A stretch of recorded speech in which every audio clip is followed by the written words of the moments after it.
Hello, everyone, and welcome to a new episode of Let's Inspire. I am Dom, your host, and today here I have the pleasure of having a great performer. She's a singer from Portugal. She's a friend of mine, and I was very lucky to see her performing on board one of the Royal Caribbean ships. So please welcome Vanessa Silva. Hi, Hi, Vanessa. everyone. Hi, How are babe. How are you? you? I'm I'm good. good. I'm good. Thank Thanks you. for being part of this little project of mine. I'm Thank very you excited for to have having you me. on. All right, let's get right into the interview. Why don't you introduce yourself and give us a little backstory on your training and career? So, I'm Vanessa. I am almost 39. Almost. Yeah. And I am a singer actress from Portugal. I've been working around the world too with Royal Caribbean, like Dom. Um, I've been doing this, I've been performing for, that will be 26 years this year. Wow. She started young. And as a professional, I started like around 6. So that's when I started singing and dancing, because I started dancing before I started singing. I really wanted to be a dancer, but then life chose differently, I guess. And then I started singing just because I really liked it. And I went to theater school around, I think when I was 15. Yes, that was it. When I was passing through, we call it, well, high school, but not, yeah, it's high school. Yeah, We can that's say. the same in Italy. Yeah. And I had to make a choice, so I wanted to go to med school because of vet school. But I ended up going to theater school, and that's where I got my graduation from. So that's it. Very quickly, that's it. This is what I've been doing for the last 25 years. At what point, like throughout your training or throughout your life, did you decide, yes, I want to be a performer? That's like the job that I want to do.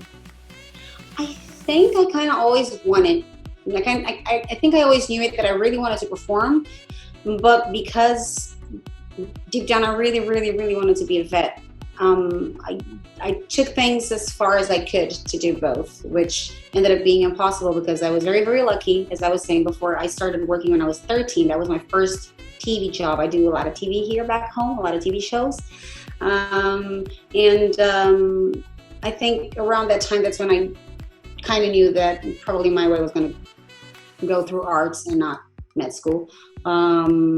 I was very lucky. My parents always supported me. I had a lot of support from my whole family, my friends. So that was important because it kept me going on normal school and theater school, and already had a band and already was doing a TV show. So it was heavy. But around 15, 16, that's when I made a choice. I knew that I couldn't be anything else. I wouldn't be as happy as I am. I mean, Even that's a lot. the way things are, I'm still the happiest, and I feel very blessed. Yeah, I think I kind of knew around 16. Okay. Throughout your career, when I was thinking about this little project, one of the first questions that popped into my mind, because I thought that if I was the one to be interviewed, I would have loved to answer that question, is there a contract or a show that you have in your heart that, has that special place, a special meaning for you? And it's so hard. That's the hardest question for me. Probably because I've been doing this for so long, and I've been so blessed to do so many different things.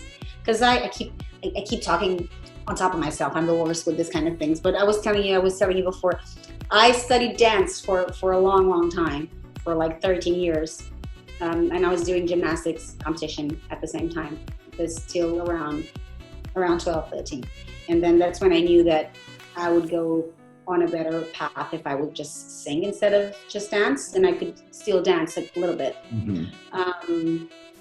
But I never had singing lessons ever in my whole life. What? No way. I've heard you sing. I don't believe that. At home, pay attention to this. Do not do this. Go to school. Go to learn how to do things properly, decently. Yeah, I never had, because I think I never wanted to be a singer. I was just naturally just always a singer. it was always there, even if I didn't want to. When I went to theater school and I started learning about history of theater and musical arts and all of that, I would have to still sing. So I think it was just there, and because it wasn't a musical theater school, it was a theater school, it was a different thing, a different kind of theater. I think we didn't have that musical theater culture back then here in Portugal. So we didn't have schools for that. We had specific like theater schools, but not musical theater. Yeah. Because it was a culture that we haven't developed that much back then. And so we didn't have singing lessons. We had speaking lessons or like I still know how to put my voice and all of that, like all the technique, not as a not as a singer, just as a spokesman or whatever. Well, this to say that because I've been so blessed to do so many different things, it's very hard for me to pick one contract that I love or that it was better than all of them. But I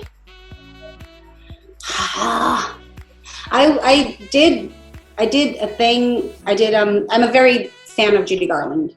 She's like my main diva. I was blessed enough to get picked here in Portugal to play Judy Garland. There's this play that's called Over the Rainbow that talks about the last couple of years of Judy's life, and they weren't as great as people think. I mean, her whole life wasn't as great as people think, unfortunately, which is very sad because she's by far the greatest performer to me of all time. And I was such a fan that initially I said no to the part. I was invited to do it, and I said, you know what, you just open casting, just cast someone else. I can't do this. Like it's just a massive responsibility, and I don't want it. Because I was scared. I was so scared. And then it's an older director. He's been doing musical theater here for years. He's the best one that we have. He's beautiful. And he said, no, I trust you and you need to do this. And so I just focused and I did it. And I think that because I am such a fan of hers and because it's such a beautiful play and brings up emotions in a sad way, but also in such a beautiful, truthful way, you can actually see what she's been through her whole life, and she still didn't quit till the end because she loved what she did. Because it gives a perfect, beautiful, truthful image of Judy, although it's a sad one, but it is the truth. I think that might have been my favorite, with all the responsibility, and I had to sing a lot, I had to dance a lot, I had to cry a lot. There was so many emotions throughout the play, and it's a play that only has 3 people in it. That's the cast. Oh wow! So for 2 and something hours, you're just on and on and on and singing and dancing and doing and crying and arguing and then being happy and then miserable and then drunk and then happy again. And it's a beautiful play. So I think if I could pick one, that would be one. That's amazing. That would be That's one. Great. I got a prize here in Portugal for it. Yeah, I got this life thing, kind of like a Golden Globe Award. It's a life achievement for. Whatever, I mean, you say it like it's nothing, but it's a big deal. Like you just say it like it's a nothing. It's okay. It's okay. I was happy. I was happy to get it, especially because it was because of that play. So I was very happy. Yes. I mean, I have to say to everyone that is watching us that she's being very humble.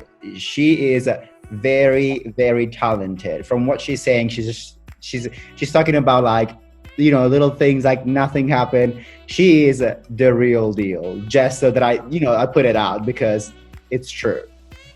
Oh. I want to ask you, I'm just a happy girl. That happens. But that's what I always tell you. Saying. But you share that, like the amazing thing that really got me when I saw you performing, and we didn't really know each other when I saw you performing. We became friends after that. That energy, that positivity, that happiness that you talk about, you just like let it out whenever you're on stage. So that's such a great thing. And one of the reasons why, kids, people, even adults should go to live theater. You should always go to live theater because we as performers have always something to say, to give, to show. You don't have anywhere else in the world You don't have emotions, real emotions, as you have it on a live stage. You don't. That's the truth. And as much as you do the same thing every day, which we kind of don't, but we try to go through the script like every day the same way. Yeah. Emotions are always different. If you're having a hard day, which sometimes we have a lot because we're performers, we're crazy. We all know that.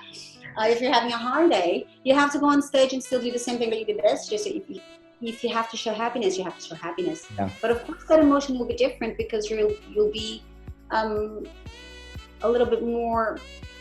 What's the word? You won't have as much strength, but maybe it will be more beautiful because of the way you're putting it out. Yeah. So I still say there's nothing like live theater, live music. Like it's the best. Opposite to this, we well know that being an artist sometimes can be hard. From one side you have the travel and the experience and the chance of getting to know so many people from different cultures, different age. The other hand is that we go through a lot of challenging moments. What was the hardest for you and how did you face it? As you said before, I'm a very positive girl, so I like to keep things everything was great. I did have a pretty hard life or moments that weren't as easy as we would like to. I was pretty sick a year before I premiered Judy, something that I talk openly right now, but I didn't back then. I had this 0 kind of stage cancer level, so it was hard because I kept performing because I didn't want people to know that I was sick, and also I wanted to keep performing or else I wouldn't, because that's where I drained my strength from also. So when I premiered Judy, I was still a little bit weak physically and emotionally. I was still weak because all of the things that you have to go through, chemos and stuff and all that. But also the day that I premiered Judy, and I don't know if you know, I'm going to spoil it for all of you, but she dies at the end. So I had to die every single time. Every single day I had to play that woman that I love and that I admire. I lost my younger brother the day that I premiered that play. And that might have been the hardest moment of my life as a performer, because I would have to go on stage every single day and remind myself of death without the presence of my younger brother. So it was a very hard cycle, but it kind of was also where I drained my strength to keep going because he was also my number one fan. So it kind of just, you go with it. And I think, as you said, we do have hard days and it just makes it more challenging, which I like challenges. So that might have been the hardest. So Judy, that's why I also think that play would be the one that I love the most, because there was so many things involved inside and outside the play that made it the most special so far, I think. Thank you for sharing. That's, I think it's important for you to share these kind of things. Yeah, because people think that, we're always happy, we're so happy and it's so easy what we do. It's not. I mean, it is, because we are blessed to do what we love. So yeah, I always say that we start with a foot ahead of everyone because we are blessed enough to do what we love, and I know that. But performing is not. It's not kidding. We're not kidding. It's hard when everyone is outside. I always say this to kids around here. I was born and raised in this neighborhood in the center of Lisbon. And I always say when I see kids, I say, hey, like I went to theater school, I'm so happy, or this or that. And then I see them outside and someone's just playing, and I say, you know what? This is going to end soon. Because as soon as you start studying, all your friends are going to be outside going to the beach and doing nice stuff, and you're going to be inside a dance studio, dancing hours and hours and hours and hours till your feet hurt and you can't stand anymore and you can't eat and you can. This is what we miss. We kind of miss our childhood. Yeah. To learn, and people don't see it. They think that we're just getting around because we're singing songs and dancing songs. It's not as easy as it looks. Last thing that I want to ask you, if you could give a piece of advice to the younger generation of performers in order to motivate them and inspire them to still invest their time and their energy in the arts? What would that be? First of all, if you don't love it with all your heart, don't follow it. Don't pursue it. It goes for arts as it goes for anything in your life. Just don't do it. But first of all, you're stealing someone else's place that might love it or might enjoy it more. And second, you're just losing your own time. You're just throwing your time away. So if you don't truly love it, it's not an easy art, don't go for it. Just don't. And the piece of advice, as in the world it is right now, take advantage of the fact that you're home more, that you have more free time because you're not allowed to do the usual things, as in go to the movies with your friends or go outside and play, or because of the craziness that we're living right now, we're supposed to stay home, which we should as much as we can. And please just wear your masks. Just stop it. It doesn't matter even if it's not true, as a bunch of people says, we are all entitled to our opinion, but even if it's not true, it doesn't hurt to protect yourself, okay? There's a lot of other strange stuff in the air, so just use it. Anyway, sorry. Just grab the extra time that you have now and go to a studio if around your house you have studios already open with decent conditions for you to learn, or stay at home and have internet classes, but just work. You need to, wherever you want to go in life, especially in this art, you need to work, you need to study, you need to learn. I am almost 40, I'm still learning every day, more and more and more. So you will never stop learning, because that will only turn you into a better performer. And you can always get better. So don't quit, don't stop learning, and absorb and study and learn as much as you can. Like, grab your free time. Listen to me, I'm old. You're gonna need it when you're older, and you're gonna actually enjoy it more, and you're gonna thank yourself for doing that. Just learn. I think that's it. I wish I could when I was younger, because not having singing lessons wasn't an option. Like, we didn't have many good teachers, and the ones that we had were very expensive. So I couldn't afford both things, like going to theater school and still going to do my things, and still going to normal school and still pay for them classes. So I did the best I could, and I've learned my own ways, but it doesn't always work. So study and learn as much as you can. That's great. All right. Well, we reached the end of our interview. I want to thank Vanessa for being here with us. It was lovely. And I want to tell everyone to comment and share this video, please, so more people can get inspired. You can follow Vanessa on her Instagram and Facebook and all social media. And please follow her. She is amazing, and follow all of her adventures. And I do hope to see you soon, because it's been a long time now. Because we do have a goal, though. We do have a goal. I haven't forgotten about that. We promised that we would do something together, very specific. And I see you have a new tattoo, by the way. A very specific one. So we made a promise. That's going to happen. It needs to happen. Let me tell you, it needs to happen. That's all right. Okay. Thank you very much for being with us, Vanessa. Mwah. Love you, and I will see you soon. I love you. I hope to see you soon. Bye-bye. Bye.